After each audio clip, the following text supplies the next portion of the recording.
Okay, Jason, what type of saw blade is best to use for cutting vinyl plank flooring?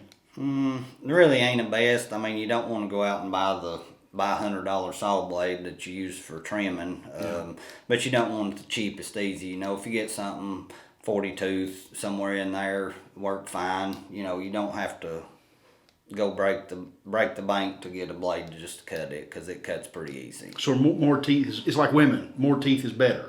More teeth's better, but I mean, you don't need a 80 tooth blade. Right. Yep. But if there's gaps in the teeth, like the aforementioned women, it's a problem. Yeah, it is. Okay. Can you use it?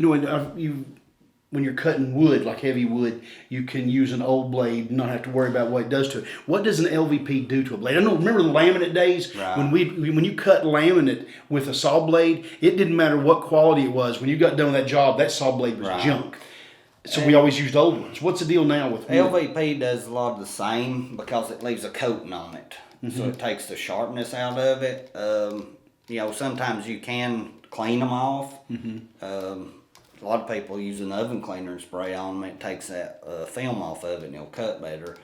Not always. I mean, but the aluminum oxide in the 7 series, it doesn't damage that blade like the old laminates did. no, not as bad.